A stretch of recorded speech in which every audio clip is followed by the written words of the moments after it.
선생님, 어제 뭐 보셨어요? TVN 드라마 마이는 요즘 유행처럼 살인으로 시작됐습니다. 누군가가 피를 흘리면서 쓰러져 있었잖아요.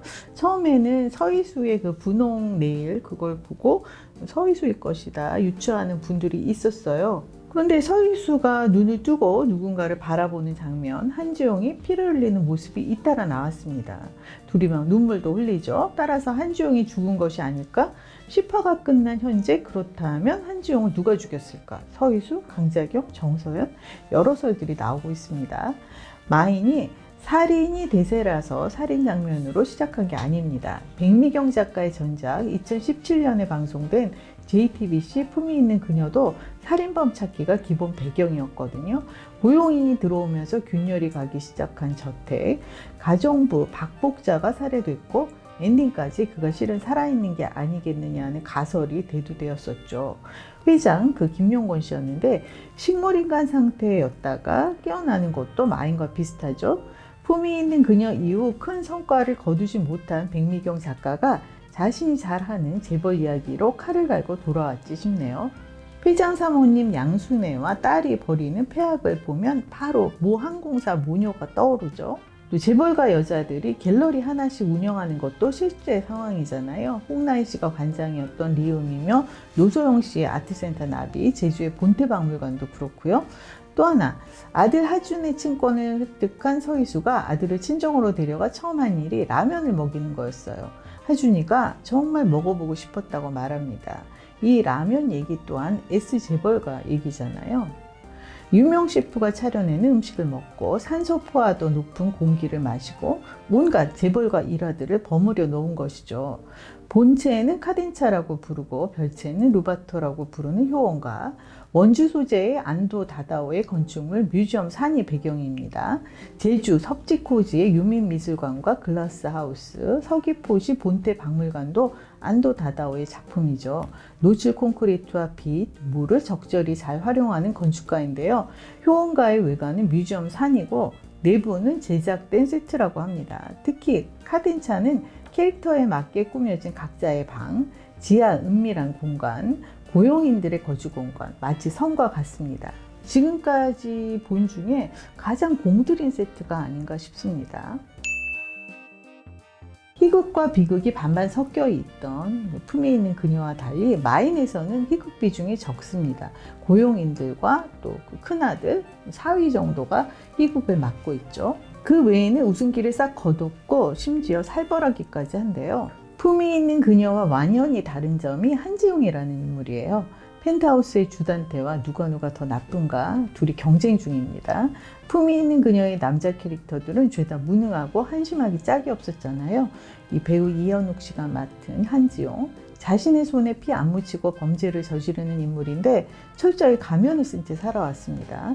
회사 직원들도 주주들도 다 자신의 편으로 만들었는가 하면 아내 서희수조차 깡쪽같이 속이고 살았잖아요. 소시오패스 한지용을 어떻게 단죄할 것인가, 이 드라마의 핵심입니다. 8화에 서희수가 유산을 하고 친정으로 간 날 한지용이 유연에게 서희수의 행방을 묻습니다. 그 순간 엠마 수녀의 내레이션이 흘러나오는데요. 그들은 다 그렇게 거짓말을 하기 시작했습니다. 자기 자신을 위한 거짓말이 아닌 다른 사람을 위한 거짓말이 그렇게 모이기 시작했습니다. 이거는 즉 공조가 시작됐다는 의미죠. 정서연, 강자경, 강자영이 실은 이혜진이죠. 그리고 김유연까지 모두 서희수를 돕기 위해서 힘을 모으고 있죠. 사실 드라마에서의 공조가 끝까지 가는 경우 그리 많지 않습니다. 극적인 반전, 재미를 위해서 누군가는 배신을 하잖아요. 자신의 이익을 쫓아서. SBS 펜트하우스를 보면 한편이 되었다가 적이 되었다가 엎치락 뒤치락 하잖아요. 이 부디 마인에서의 공조만큼은 계속 이어지길 바라게 됩니다. 처음에는 서희수가 타깃이었던 그 이혜진이 왜 서희수를 돕게 되었는가? 서희수가 자신의 아들 하준이를 진심으로 사랑한다, 이걸 알게 되었기 때문이죠. 그리고 서희수의 유산에 자신도 책임이 있다고 느끼고 있고요. 이혜진이 제기한 유아 인도 심판 청구는 계획대로 패소했습니다. 마치 솔로몬의 심판과 같은 두 엄마의 싸움에서 친모가 아닌 서희수가 친권을 획득했는데요. 그 장면을 스치듯 본 제 남편이 물어보더라고요. 왜 저 여자는 자신의 아이도 아닌데 그렇게 집착을 하느냐. 그래서 제가 답했죠. 저 아이가 저 여자에게는 그 당신이 레오를 생각하는 심정과 같은 것이다. 레오는 저희와 10년 넘게 동거동락하고 있는 반려견이거든요. 그 얘기를 듣고 우리 남편이 바로 수긍을 하더라고요. 서희수가 하준이의 친권을 갖게 된 날 마침 효원과 한 회장의 유언장이 원점으로 돌아가고 한지용이 효원의 대표가 됐습니다. 그러나 그날 서희수가 이혼을 선언했죠. 한지용의 부도덕함을 재판을 통해 세상에 널리 알렸으니 이혼이 성사되는 건 시간 문제일 뿐입니다. 한지용에게 가장 좋은 일과 가장 나쁜 일이 동시에 온 거예요. 정서연이 즉시 플랜 B를 가동했는데요. 한 회장이 한지용의 아들 한하준을 유력한 상속자로 보고 있다는 걸 알기에 한지용에게 한하준은 세상에서 가장 소중한 존재입니다. 하준을 완벽하게 기르고자 낳아준 엄마와 길러준 엄마의 사랑을 동시에 받고 자라는 환경을 조성하기도 했잖아요. 서희수에게 동서 정서연이 수지체의 향수 그림을 선물합니다. 부숴라 이길 때까지라는 메시지를 담고 있는 작품이죠. 정서연이 결혼 반지를 끼는 장면이 몇 차례 나왔어요. 정서연이 부수고 싶은 건 바로 결혼이겠죠. 그리고 서희수는 립스틱을 바르고 향수를 뿌립니다. 서희수가 향수병을 깨버리는 장면도 나왔잖아요. 한지용이 좋아하는 향이거든요. 즉 서희수가 부수고 싶은 건 바로 한지용이겠죠. 정서연이 좁은 문에 갇혀있는 그 코끼리 그림을 보면서 갇혀있을 수밖에 없는 코끼리도 있다라고 말합니다. 성 정체성을 숨기고 살아가는 자신의 신세를 코끼리에 빗댄 것이죠.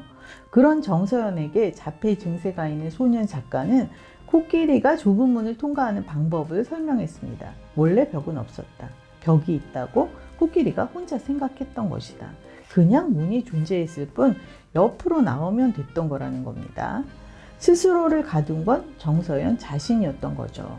이건 정서연에게만 해당되는 말이 아니 싶어요. 나를 맡고 있다고 생각했던 많은 것들, 저 스스로 만든 것은 아닐까 생각해 보게 됩니다. 정서연이 사랑하는 사람은 수지최입니다. 김정아 씨가 맡았죠. 엠마 수녀님, 에르메스 백을 들고 다녀서 시청자들이 에르메스 수녀라고 부르기도 하는데요. 그 엠마 수녀님이 정서연에게 물었어요. 그 사람은 자매님한테 어떤 존재였어요? 정서연이 즉시 답합니다. 마인, 내 거요. 그런데 드라마 역사상 초유의 사태가 벌어졌죠. 배우 가족의 스포일러. 마우스에 출연한 나이 어린 김강훈 군도 어머니 외에는 자신의 정체에 대해 끝까지 함구했다고 하는데 도리를 알고 남을 김정아 씨의 남편 유은성 씨가 SNS를 통해 스포일러를 저지른 겁니다. 유은성 씨는 CCM 가수이자 전도사라고 합니다. 김정아 씨가 수지채라는 캐릭터를 맡은 부분에 대해 연기자이기 이전에 사모로서의 사명감을 되돌아보기를 바란다라는 비난의 댓글이 쏟아지자 끝까지 드라마를 보시면 알게 될 것이다. 스포를 할 수 없지만 고뇌를 겪다가 결국은 정상으로 돌아가게 되는 내용이다. 동성이 아니다. 라는 댓글을 달아서 문제가 됐습니다. 뿐만 아니라 아내도 역할에 대한 고민이 많았는데 아무래도 제작진이 동성애로 노이즈 마케팅을 하는 것 같다. 이렇게 말했어요. 김정아 씨는 결혼 전에도 이미 연기자였고 더욱이 올바른 가치관을 가진 연예인으로 손꼽혔던 것으로 기억하는데요. 아내와 드라마에 죄를 뿌려도 유분수죠. 공감 능력이 떨어진다는 게 바로 이런 경우입니다. 그 재벌가 그 폐악 부리는 사람들만 공감 능력이 떨어지는 게 아니더라고요. 시대를 읽고 대중의 정서를 알려고 노력하고 이게 그렇게 어려운 일인가요?